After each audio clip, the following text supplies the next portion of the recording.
আমার সহকর্মীবৃন্দ, আপনারা জানেন যে আমরা বলেছিলাম যে 31শে অক্টোবর 2025 তারিখে যাদের বয়স 18 হয়েছে এবং যারা নিবন্ধন নিয়েছেন তারা ভোটার তালিকায় অন্তর্ভুক্ত।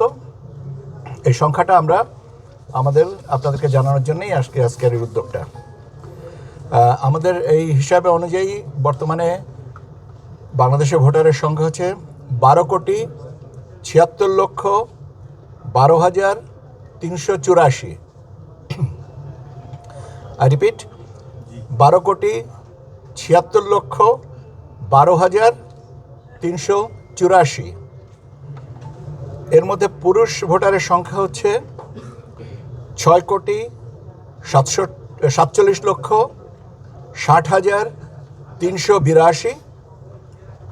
6,47,60,382। আর মহিলা ভোটারের সংখ্যা হচ্ছে 6,28,50,772। 6,28,50,772। আর তৃতীয় লিঙ্গ যেটা আমরা বলি হিজড়া, ওনাদের সংখ্যা হচ্ছে 1,230। পুরুষ এবং মহিলা ভোটারের এখন সংখ্যাগত পার্থক্য হচ্ছে পুরুষের ভোটারের সংখ্যা বেশি, 19,09,610 জনা। 19,09,610 জনা পুরুষ ভোটার আমাদের তালিকায় বেশি। আপনারা এবং আমাদের চূড়ান্ত ভোটার তালিকায় আরও কিছু পরিবর্তন আসবে, সামান্য কিছু পরিবর্তন আসবে, কারণ আপনারা জানেন যে এগুলো এইটা লিস্ট হ্যাং করে দেওয়া হবে এবং সেখানে দাবি আপত্তি সংশোধন বিয়োজন এই সমস্ত বিষয়গুলো যখন আসবে তারপরে আমরা একটা ফাইনাল অবস্থানে আসতে পারবো। তো এই হচ্ছে আমার প্রাথমিকভাবে আপনাদের সাথে কথা বলার ছিল। এ বিষয়ে আপনাদের কোনো প্রশ্ন থাকলে আমি উত্তর দেওয়ার চেষ্টা করব। চূড়ান্ত ধাপে কতজন বাড়লো? হ্যাঁ, দেশের মোট ভোটার এখন এই পর্যায়ে আমরা যে 1 সেপ্টেম্বর থেকে আমরা 31 অক্টোবর পর্যন্ত এটা বেড়েছে 13,04,880 জন। 13,04,880 জন এই সংখ্যাটা বেড়েছে ভোটার তালিকায়। যে 31শে অক্টোবর পর্যন্ত বর্ধিত করার সুবাদে এটা বেড়েছে আর কি 13,04,880 জন। প্রথম সেপ্টেম্বর 1 সেপ্টেম্বর থেকে 31 অক্টোবর, মানে 2 মাসে। হ্যাঁ হ্যাঁ, এটা সবাই।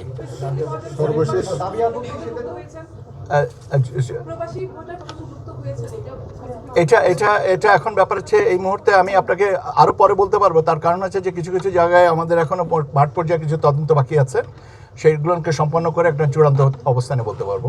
এটা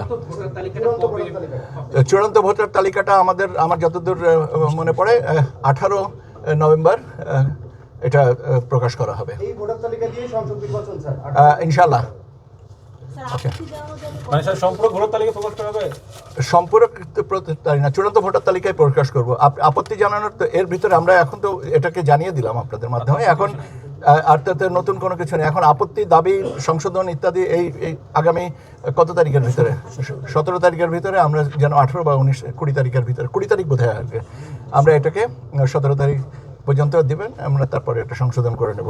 মূলত হচ্ছে দেখা যাচ্ছে যে 13,04,880 জন যেটা নতুন অন্তর্ভুক্ত হয়েছেন, দাবি আপত্তিটা মূলত তাদের ক্ষেত্রে প্রযোজ্য হবে। কারণ এর আগে তো যেগুলো আমরা সম্পূরক তালিকাগুলো বা যে তালিকাগুলো সংশোধন করে টাঙিয়ে দিয়েছে সেগুলোর উপরে সময় আর কি আপত্তিটা তাদের নিষ্পত্তি হয়ে গেছে। কাজে এখন মূলত হচ্ছে যে 13,04,880 জনের উপরেই আসবে। আরপিও সংশোধন নিয়ে সংশোধনের সর্বশেষ অবস্থা আমারও জানা নেই। এই কারণে আমি আচ্ছা, আমার জানা থাকলে তো আমি জানাবো, আমাকে বলার সুযোগটা দেবেন তো, কিছু বলার। আমরা তো এটা ব্যাপার হচ্ছে যে মাননীয় উপদেষ্টা পরিষদে এটা মানে নীতিগত অনুমোদনের পরে বাকি কাজটুকু করেন লেজিসলেটিভ ডিভিশন, আইন বিচার ও সংসদ বিষয়ক মন্ত্রণালয়। তারা এই অধ্যাদেশটা জারি করেন। কাজে অধ্যাদেশ জারির বিষয়টা যতক্ষণ না পর্যন্ত হচ্ছে ততক্ষণ পর্যন্ত আমরাও আপনাদের মতন অপেক্ষায় আছি। স্যার, কোনো পরিবর্তনের যদি প্রয়োজন হয়, একটি দলের দাবি আপত্তি আছে, সরকারের কাছে আবেদন জানিয়েছে, ইসিতেও আবেদন জানিয়েছে, সেক্ষেত্রে এই বিষয়টা হচ্ছে সরকারের কাছে, আইন মন্ত্রণালয়ের কাছে এটা আছে। আইন মন্ত্রণালয়ের উত্তরটা দিতে পারবে, আমাদের কাছে করণীয় কিছু নেই। কারণ আমাদের প্রস্তাব অনুযায়ী আমরা এটা উপদেষ্টা পরিষদে এটা নেওয়া হচ্ছে, সেখানে অনুমোদন হয়ে গেছে। এখন এরপরে যদি কোনো কিছু প্রাসঙ্গিক হয় সে বিষয়ের সাথে এইসির ট্রুলি স্পিকিং কোনো সম্পর্ক নেই। আপনাদের 20 অনুচ্ছেদে পরিবর্তন সংশোধনের কথা হচ্ছে স্যার, এখানে আপনাদের কোনো অবস্থান আছে স্যার? আপনাদের রিকমেন্ডেশন ছাড়া কি কোনো পরিবর্তন হতে পারে? এক ধরনের পরামর্শ দিয়েছিলেন স্যার, সেটা যদি পরিবর্তন করা হয় আপনাদের কোনো মতামত হবে না স্যার? আমরা আপনাদের তিনজনের এই একই প্রশ্নটা ঘুরে ফিরে একই প্রসঙ্গে। এ বিষয়ে আমাদের এখান থেকে নতুন করে কোনো কিছু বলার নেই।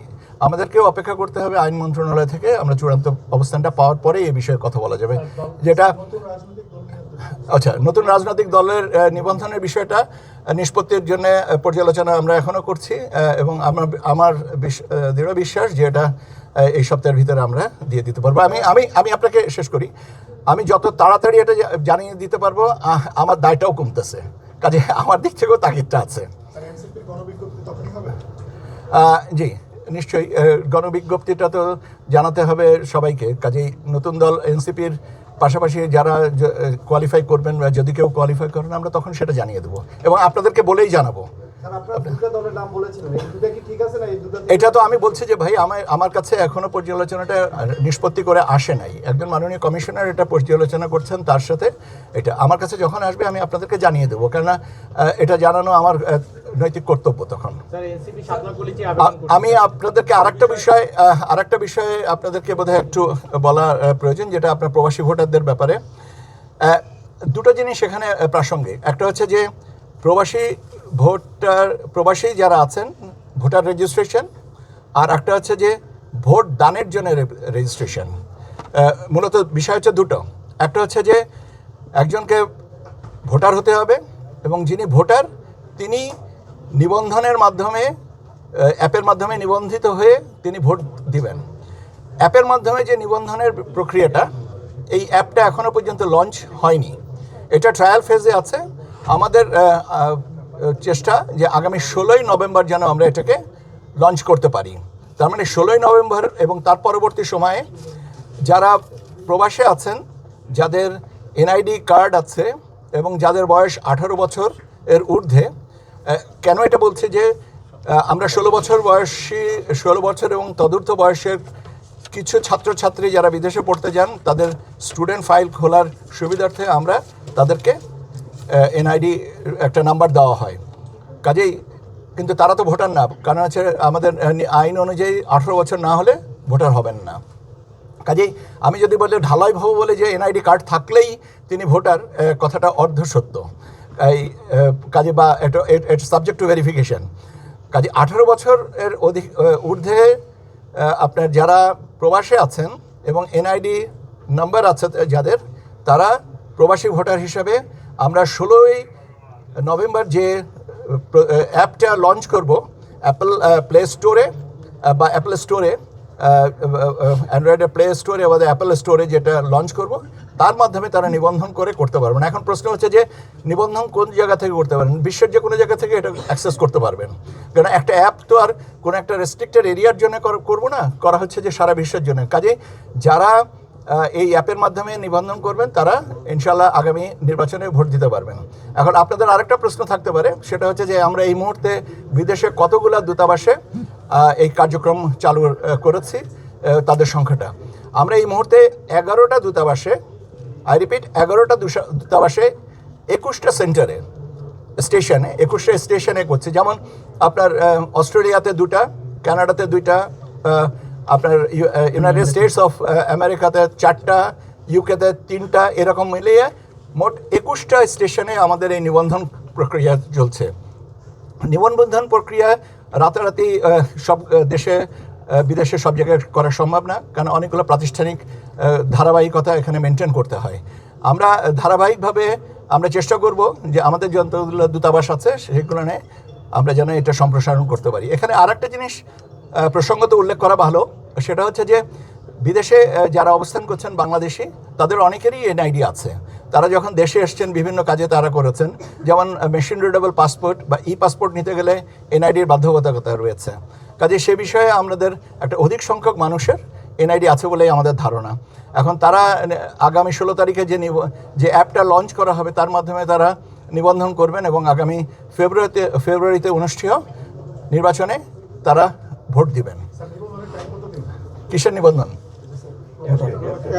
অ্যাপটা তো লঞ্চই হয় নাই। একটু অপেক্ষা করেন, আমরা একটু অপেক্ষা করেন, 16 তারিখে লঞ্চ করার পরে এই জিনিসটা আরো একটু অপেক্ষা করেন।